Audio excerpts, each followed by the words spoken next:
Assalamualaikum warahmatullahi wabarakatuh. Saya Rudi, mahasiswa program pendidikan profesi guru dalam jabatan kategori 1 tahun 2022 sedang melakukan praktik pengalaman lapangan atau PPL, yaitu praktik pelayanan bimbingan dan konseling inovatif di SMP Negeri 1 Sinoa.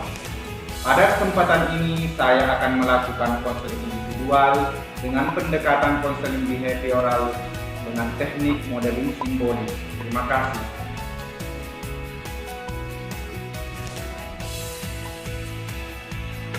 Assalamualaikum, Pak. Waalaikumsalam. Silakan masuk.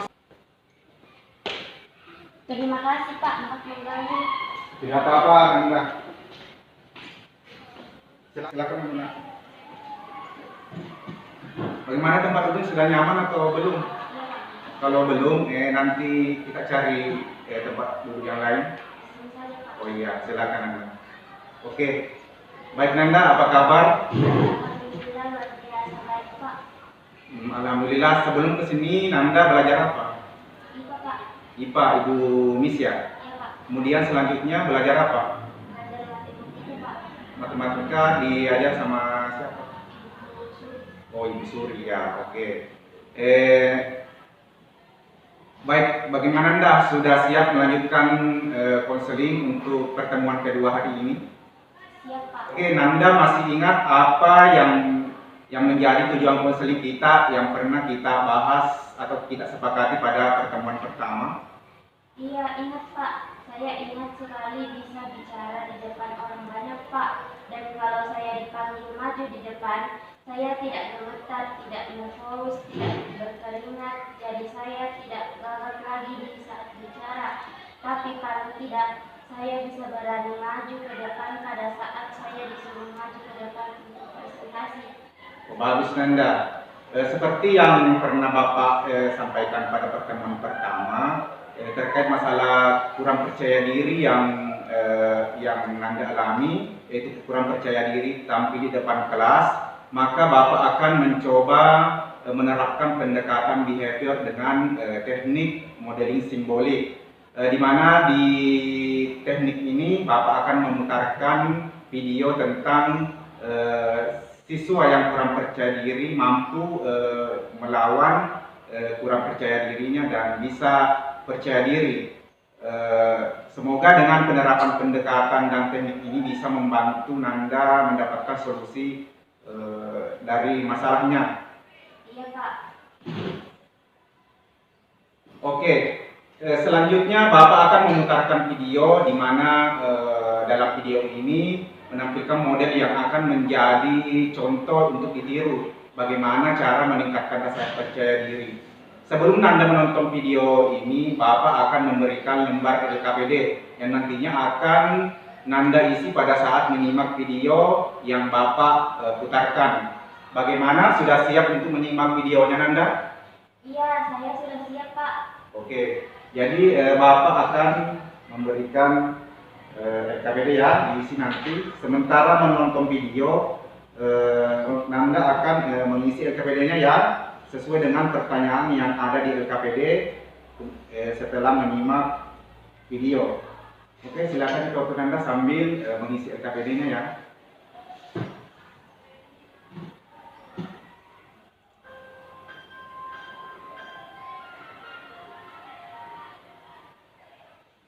Hai, namaku Siska.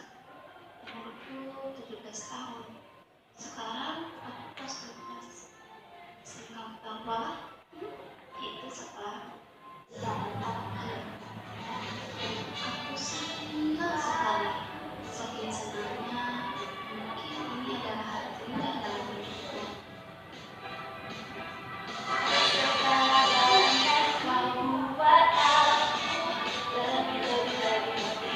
Oke, videonya sudah selesai Nanda. Sudah disimak tadi?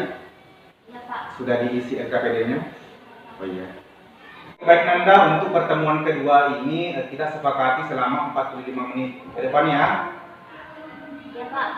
Oke, baik Nanda. Setelah menyimak video tersebut, apa kelemahan-kelemahan yang Nanda miliki sehingga tidak bisa seperti model yang ada di video itu? Saya kurang yakin dengan kemampuan saya, takut gagal dan takut salah. Apa yang perlu dilakukan dan diubah supaya Nanda bisa seperti pada video tersebut? Saya harus percaya dengan kemampuan saya dan tidak takut salah. Oke, bagus Nanda. Setelah menyimak video tadi, pasti Nanda sudah tahu apa-apa yang harus Nanda lakukan sesuai yang dilakukan pada model tadi ya. Iya Pak. Bapak lihat nilai-nilai kamu ini sebenarnya bagus-bagus semua, tidak ada yang di bawah rata-rata. Iya Pak, alhamdulillah bagus-bagus semua Pak. Saya senang sekali karena tidak ada nilai saya yang jelek. Teman-teman saya juga mengatakan kalau saya beruntung. Wah, berarti itu adalah pengalaman yang membahagiakan dan membanggakan untuk Nanda. Iya Pak, saya bahagia tapi sebenarnya saya sedih Pak. Loh, katanya tadi bahagia, tapi kenapa sekarang jadi sedih lagi? Saya sedih Pak karena saya iri melihat teman-teman yang lain. Mereka bisa percaya diri, tampil di depan orang banyak, bisa berbicara dengan lantang dan ekspresif. Saya jengkel dengan diri saya Pak, karena kenapa cuma bicara di depan umum saja saya tidak bisa. Nanda, ada dalam Al-Quran surah An-Nisa ayat 32 yang arti bunyinya begini. Dan janganlah kamu iri hati terhadap karunia yang telah diberikan Allah kepada sebagian kamu atas sebagian yang lain.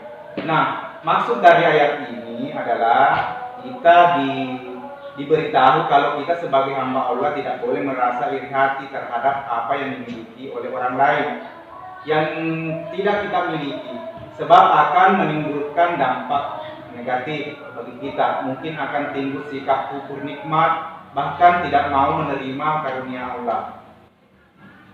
Iya Pak, itulah yang saya takutkan Pak. Saya takut jika saya selalu iri karena kelebihan yang dimiliki teman saya yang tidak saya miliki membuat saya memiliki sikap kafir dan tidak mau menerima karunia Allah. Sebenarnya teman saya sudah mengajak saya untuk diajarkan bagaimana caranya agar tidak nervous lagi saat tampil ke depan kelas Pak. Hanya saja saya bingung Pak. Kamu bingung? Kenapa kiranya Nanda merasa bingung? Padahal itu adalah hal yang kamu inginkan kan Nanda? Iya Pak, saya ingin sekali tapi saya takut dianggap bodoh oleh teman-teman saya karena hanya untuk tampil di depan kelas saja saya tidak sanggup. Jadi maksud Nanda takut diremehkan oleh teman-teman Nanda karena untuk tampil di depan kelas harus berlatih dulu dengan mereka. Iya Pak.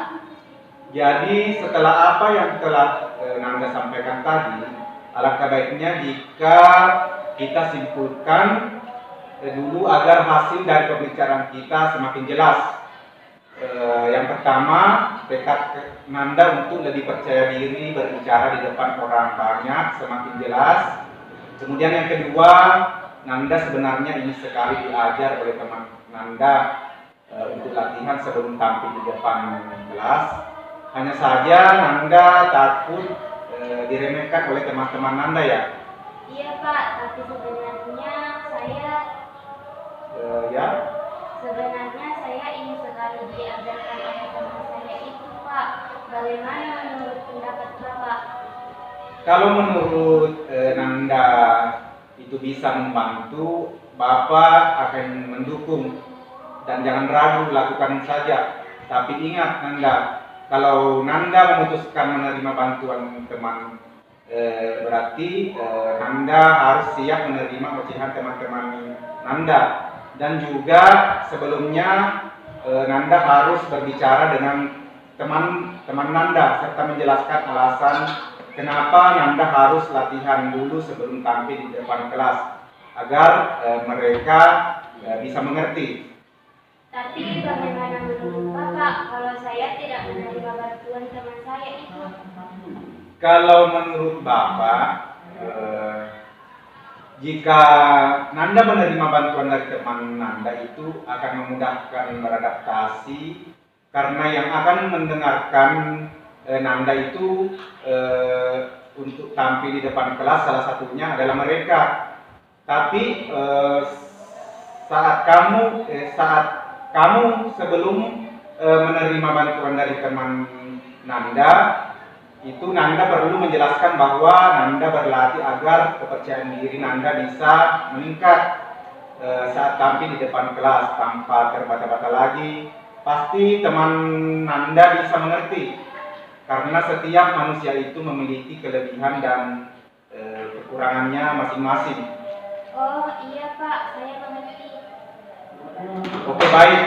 Sesuai dengan kesepakatan waktu konseling kita itu 45 menit Nanda, maka konseling akan segera berakhir. Oke, Nanda sudah tadi mengambil keputusan bahwa akan berusaha untuk menghilangkan rasa ketidakpercayaan dirimu dengan bisa melakukan presentasi di depan teman-temanmu maupun di depan guru. Tapi sebelumnya Bapak mau tanya dulu, bagaimana perasaan Nanda selama mengikuti konseling ini berlangsung? Iya Pak, alhamdulillah sekarang saya merasa lega Pak, karena semua keluhan yang ada dalam hati saya selama ini akhirnya bisa saya ceritakan semua. Ya, alhamdulillah kalau begitu Nanda. Lalu apa kira-kira yang Nanda pikirkan selama pertemuan ini? Saya pikir bahwa keputusan saya untuk menerima tawaran latihan bersama teman saya sebelum tampil di depan kelas dan tidak memperdulikan ocehan teman-teman, karena dengan berlatih akan bisa membuat saya untuk meningkatkan kepercayaan diri saya agar saya bisa seperti teman-teman saya yang lain.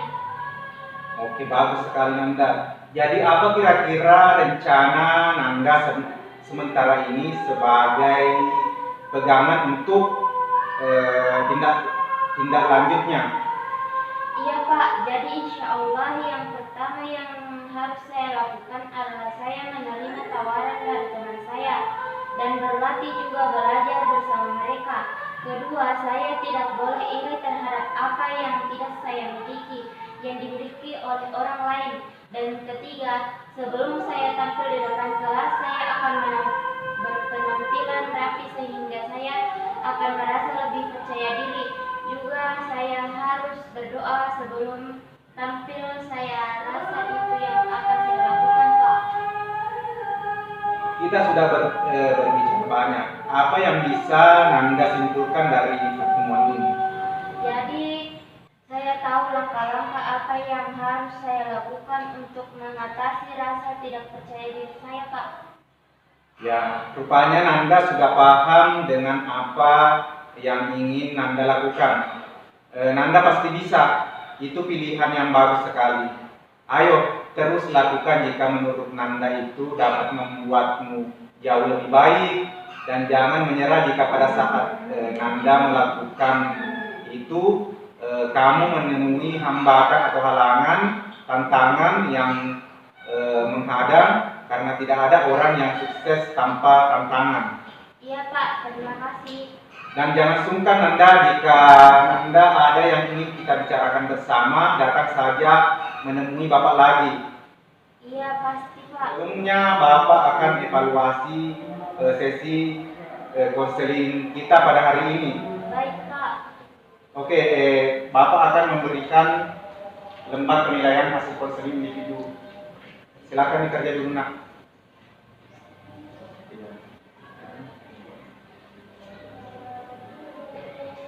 Silakan dibaca petunjuknya nak. Jangan lupa ditulis nama, kelas, dan waktu pelaksanaannya.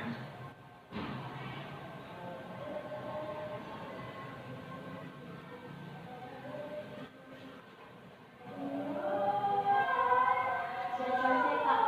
Oke, Nanda, terima kasih. Nah, bagaimana kalau kita tutup pembicaraan kita ini dan Bapak mengucapkan terima kasih atas kesediaannya, atas kesempatan Nanda untuk datang menemui Bapak. Iya Pak, kalau begitu saya permisi Pak. Terima kasih. Assalamualaikum. Waalaikumsalam. Terima kasih Nanda.